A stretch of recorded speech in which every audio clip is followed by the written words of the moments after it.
Hi guys, it's me, Mr. Durell, back again. Hey, the picture that you're looking at right now is a pretty important and very historical place. Again, in Germany.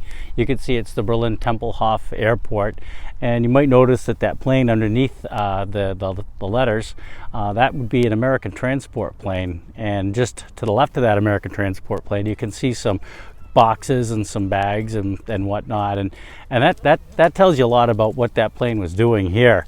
For those of you that may not remember, this was the airfield where the Berlin Airlift took place, and today this entire airport is nothing more than an open air park where you're allowed to come in and you can enjoy yourself, and you can walk and bike and rollerblade and parasail, you name it. But coming back to the historical significance of this place, you know, by June 1946, the Allies' relationship with the Soviet Union had really broken down. And the Soviet Union, of course, they controlled East Berlin and East Germany. And again, you got to remember, Berlin is deep within East Germany. And the Allies controlled the western sectors of the city of Berlin, and had pretty much run for months after the conclusion of the war, an effort to try to democratize West Berlin, much to the dismay and the anger of Joe Stalin in the Soviet Union.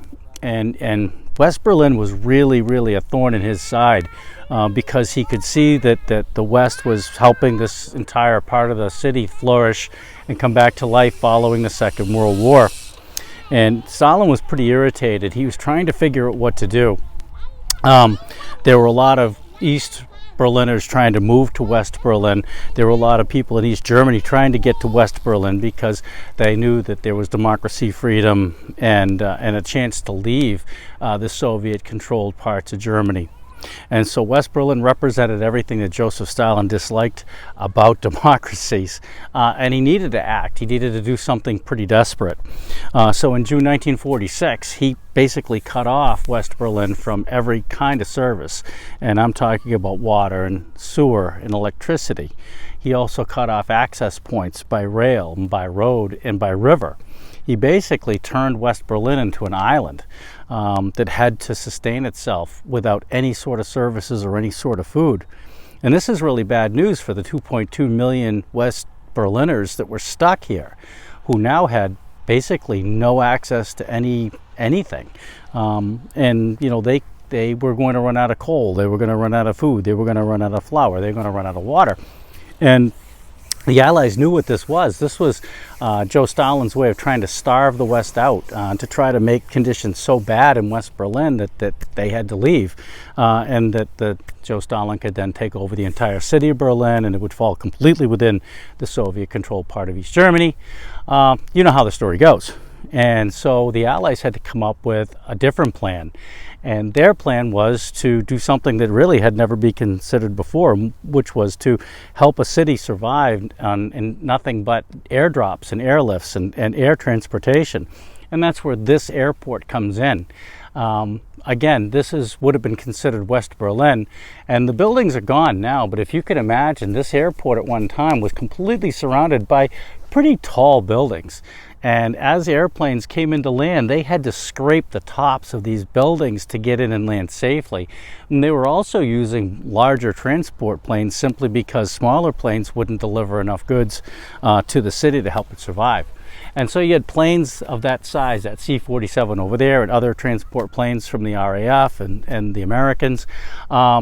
And there was a concentrated effort to come in and fly in absolutely everything you can possibly imagine that Berliners needed to survive.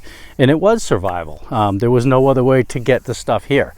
And so for 15 months, a plane landed on these airfields every 90 seconds. Every 90 seconds, they brought in millions and millions and millions of pounds of flour and firewood and coal and canned goods and everything that the city of West Berlin needed to survive.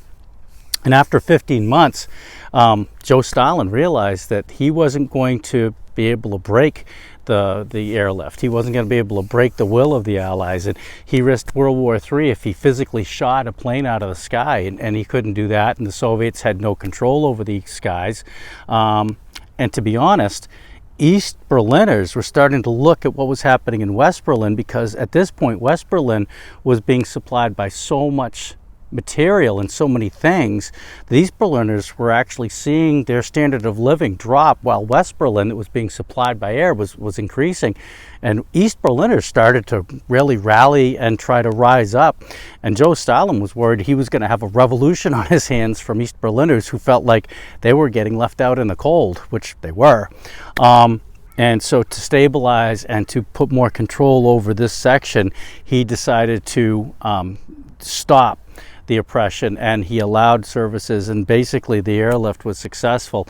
And Joe Stalin in 15 months opened the gates back up, opened the water back, basically tried to normalize what it already had been before the Berlin Airlift. But of course the damage was done. The Allies realized the kinds of steps that Stalin would take to try to legitimize and grab as much power as he could. He didn't matter who he hurt or how many people he killed. He was perfectly willing to starve 2.2 million people to death. As you know, Joe Stalin is a prolific mass murderer, so 2.2 million would have been a drop in the bucket for him. But it told the Allies an awful lot about who they were dealing with when it came to where the Soviet Union was post-World War II.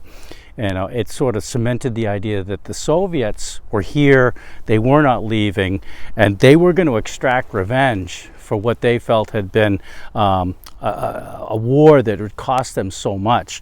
And Joe Stalin was going to extract every drop of blood and every drop of measure of revenge that he could get.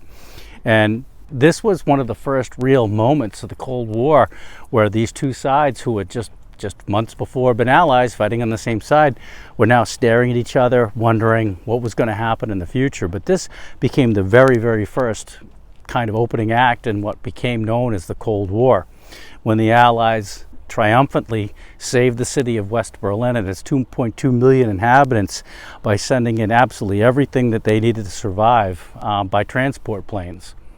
And again, it's amazing that this place is still here. It's amazing that we have access to it.